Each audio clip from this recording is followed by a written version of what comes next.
Well, I purposely have not talked to Flea before I came in here. So I have no idea right now. Flea and Nate, they'll let us know. But I would assume that I did see Jordan in the training room. I know he's doing everything he can, and if he's ready, he'll be ready, and if he's not, then we'll proceed with Malik. Jordan Morgan was ruled out pretty quickly. Was that the same shoulder he dealt with during camp, and is that something more than just day-to-day? Again, I have not talked to our medical staff, so I'll be able to update you guys on Wednesday. Have you not talked to your medical staff when you're thinking about how you want to structure your week? Are you planning on taking the same approach still in terms of Jordan doesn't have to practice? If he's not able to practice, we're still going to give him that type of approach? Yeah, we'll see how it kind of plays out, but ideally, in a perfect world, if he's going to play, you'd like him to get some reps in, especially, I think, it'd be 2 weeks. I think that's a long time. Does winning yesterday have any impact at all on the decision for this week? It's a different world. In terms of playing him? No. No. How much did you know going in that you had a guy in the league that could give you a chance to win and check those boxes that needed it? And how much did you kind of find out in real time yesterday? Well, I don't think, it's funny, we were talking to the team today. I think it was 3 weeks ago today we traded for him. So I think you have to kind of go through it. I think we're all learning each other, and you felt confident in terms of what he was able to show through the course of the week of practice, but ultimately just there's heightened anxiety, heightened pressure when you're in a real game situation. So I don't think you truly know until you get out there and kind of go through that process with him. Was there a moment yesterday early at any point that kind of showed you, okay, he can handle this? I would say that he was relatively calm throughout the course of the entire game. And, when we did ask him to do certain things, he was able to go out there and execute. So that definitely gave us confidence, especially as the game wore on. Kind of the obvious question here, but with the way he played yesterday, now you're going to have a whole other week if you need it. How much more confident are you to be to open up the playbook at least a little bit, if need be, with him? We did open up the playbook. Well, the passing part of the playbook, if he needs to. I thought there were some certain circumstances where we did. He had a really good check down where he had Tucker, I think, to start the third quarter.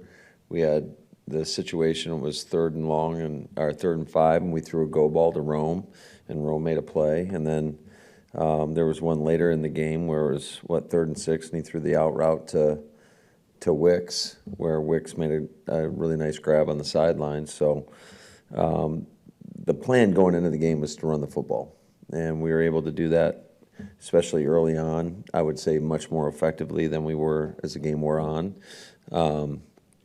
But that was the whole plan going into the game, and I think every game could be a little bit different in terms of just the complexion of the game, and I thought we were playing really well for 3+ quarters, again, defensively, and then we gave up the late touchdown. But so I think the complexion of the game factors into some of the play calls that you would call.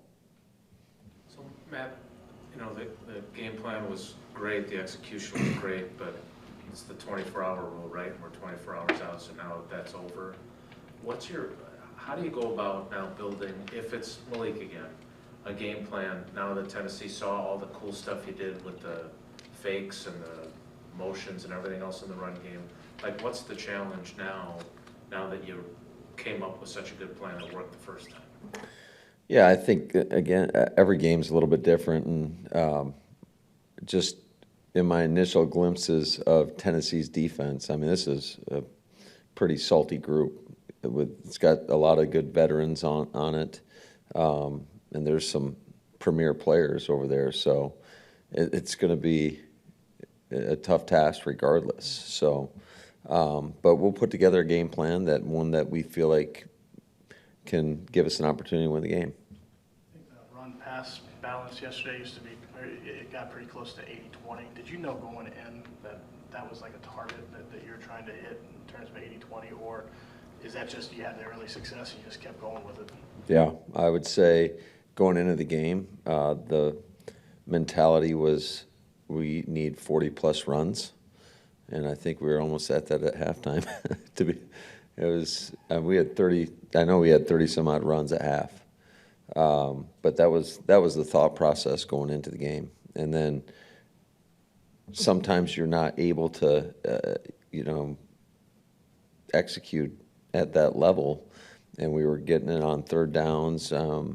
We just were staying ahead of the sticks, and that allowed us to kind of stick with the game plan. Like I said, our defense was playing really well. I want to say, like it was a 3-and-out punt. There was an interception, another 3-and-out. And then there was another punt right before the 2-minute drive. So I thought just that allowed us to stick with the plan. You kind of hinted at it a little while ago, but defensively, what did they do, or was it you guys that your run game slowed down in the second half? Well, I mean, they were pretty committed to stopping the run. I mean, I don't know how many snaps at too high we got throughout the course of the entire game. So it's always harder when you load the box like that. And even when we were doing some jet motions and other things to try to pull a flat defender out of the box, they weren't going very far. So, but I thought our guys were battling. That's what I was so impressed with, just whether it was on offense, defense, or on teams, just the play style was what we wanted it to be. It was far from flawless execution. I mean, there were some things that we definitely felt like offensively we left some yards out there, and same with defensively. We gave up a couple explosion runs that we felt we should absolutely not, that should not have happened. I mean, they were in a crack toss. I think there was back-to-back explosion plays on one of their drives in the second half. They were in a crack toss, and we're in perfect position where we got bottled up, and then we had two guys jump inside, and they get out an explosion run on the left side, or on our defensive right side, and they come back on the next play, and now they're running towards our left side or along our sideline, another explosion run that gets out that we should be in great shape for, because we were playing an 8-man front. And but if you get cut out of a gap or one guy doesn't fit his gap the right way, that's what happens. Said on Thursday he was hoping to get Luke and Tucker snaps more even after week one. That didn't happen again yesterday. Is it something Luke needs to do better, or is it just you really like what you're seeing from Tucker? We would definitely. What was the snap distribution between those two guys? Tucker had 25 more than Luke yesterday. Okay.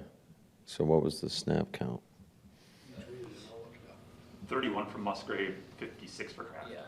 Yeah, so Luke did get more snaps, but I think it is a credit to Tuck. I think he's done a really nice job in every phase. And a lot of that is predicated on how much 12 personnel are we going to be in versus 11. But there's some things that, Luke did a really nice job in the game with as well. So it's a luxury, I would say, to have two tight ends that we feel really good about. Greg Wilson was talking on the broadcast yesterday about how everything you guys were doing in the run game centers around Tucker and setting that edge. What do you see from him in that regard yesterday?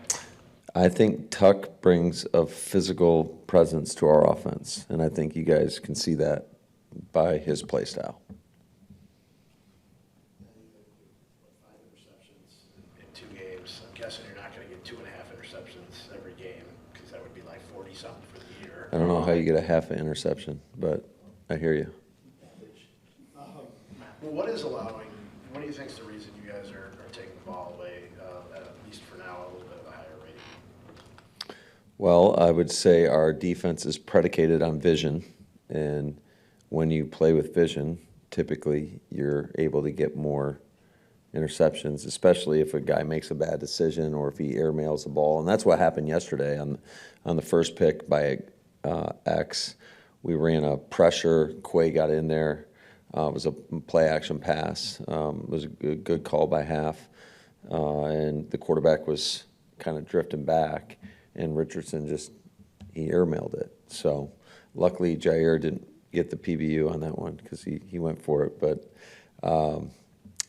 and then certainly the Hail Mary, you can take that for whatever it is. And then the other one, Eric Wilson, made a great play on it in terms of he was a hook defender, and he was able to squeeze back inside. They tried to rip a seam, right around him, and that was just a really good play. And he did an outstanding job. It was, just especially after going back and looking at it, he had 8 snaps on defense. He has a forced fumble. He has an interception, and he did an unbelievable job on that option play to string that out, to make the quarterback pitch the ball and then rally to the runner. And just the pursuit on that play, all in all, I thought was outstanding job. Made Pierce miss on the block. X was running the alley from the post, and then we were screaming inside out. Isaiah ended up getting knocked to the ground, getting up off the ground, getting in on the tackle. So that was a great example of the play style that we need to have, because it's hard to be perfect in this league on defense. You're going to give up some plays. That's just the nature of it. And we're going to coach the crap out of it not to give up any yards, but the offense is going to gain some yards. And I do think that's why the play style is so important. Getting the ball out is so important. Running to the football. Our ability to play a bunch of different guys up front is really important. We played multiple guys in the secondary, and you don't see that often. So right now it's a luxury to have. Hopefully we can continue to stay healthy, but it's a luxury to be able to play that many people because you stay fresh, and that's hard on an offense. You mentioned yesterday it would be reckless to put Malik in the 2-minute situation at the end of the half. Is that something that can change in the course of a week? Is 4 weeks, or is that the several-week process? How long does it take for you to feel comfortable, for him to feel comfortable? Well, I wouldn't put a timeline on any of that. It's just the more reps he gets, the more opportunities in practice, then you feel a little bit more comfortable with it. And I'm sure if the complexion of the game would have been different, we may have done something differently. Where we were at with them receiving the second half kickoff, thankfully when they punted the ball, Jay Reed did a great job of blocking the flyer, and that ball went out of the end zone, because I think their mentality probably would have changed a little bit differently as well had they had all 3 timeouts, and if we're backed up, I'm sure they would have burned them. But I didn't want to put us in a situation where it was a 2-possession game. They're getting the ball out of the half where we could jeopardize that. Matt, getting back to the interceptions Rob was talking about, so does Quay have to buy his teammates dinner after? He should. No. Quay's sick about it. There's no doubt about it. And because, in our world, we would coach him to get down in that situation because the game is over. Now, whether or not he would have walked into the end zone or actually gotten down, that remains to be seen. But no, he's got to make that play, and I know he can make it, and he's made that play in the past. But he's beating himself up over it. I ask this very aware that it's only 2 games into the season, but how patient are you willing to be with an undrafted rookie kicker after you guys just pulled the plug on the guy you drafted last year? I'd say, it's a better question for Goody, but from my perspective, I'd say pretty patient. I like his mentality, I like his talent, and there's going to be some ups and downs, and hopefully there's more ups and downs. So I do think he's done a pretty nice job. I know he's got to make that field goal. He knows it. We all know it. But I'm confident that if he's in that situation again, he'll hit it. You're talking about DBs and keeping them fresh and everything, but in week 1, I think CV had 1 series. Then yesterday, CV had more snaps than Eric. What was the thinking there? Yeah, CV's playing at a high level right now, so it's a competition. Everything's a competition, and you know, it'll continue that way in terms of just those guys competing for snaps. Two more, please. I understand this isn't middle school basketball, but is there value in you're playing a bunch of different wide receivers and getting them snaps? You're rotating your corners. At least we're rotating your right guards until Jordan got it. Is there? I know it's not everybody gets to play, but is there value in that from a team chemistry and we're all in this together thing? Absolutely. I think number one, for guys that aren't playing, it gives them hope that, you know, you keep working, you'll get some snaps. We're not afraid to play a bunch of people, and I think you talk about player development. Well, the best way to develop is to go out there and play. And the more we're fortunate that we have a lot of players that we got a lot of confidence in to put out there in the game. And you know, injuries are a harsh reality of our game, and you never know when they're going to come. And so it's nice to be able to at least develop people along the way in case that they need to get more snaps or whatever it might be. You mentioned 40 per runs was the target yesterday. How did you view how much of that goes on Josh Jacobs, given there's so much season left, and what kind of a luxury is it that you can load up with 30-plus carries, a guy like that? I just told him he's got to communicate with me and be honest with where he's at. Certainly he's an important part of it, but I felt confident in our other 2 backs as well. I think both those guys were running really hard. It's unfortunate Marshawn, you know, got injured. But Emmanuel, I thought he had some big moments week 1. I thought there's one play in particular where he stepped up in pass protection that I was really pumped up about. It's one thing that we've challenged him hard on, is his ability to go in there and protect the quarterback, and for him to step up versus a hard charging blitzing linebacker. I thought that was big time. He had that great year at the Vikings a few years ago, and he's kind of bounced around a little bit. He's really found himself here. Why do you think it's worked out so well for him here? He's kind of resurrected the defensive part of it. Yeah, I just think he's a guy that pours his heart and soul into his work, and he's a professional and gets better every day and knows what to do. And I think that's a big part of it. And he's just, when given opportunities, he's gone in there and done pretty well for us.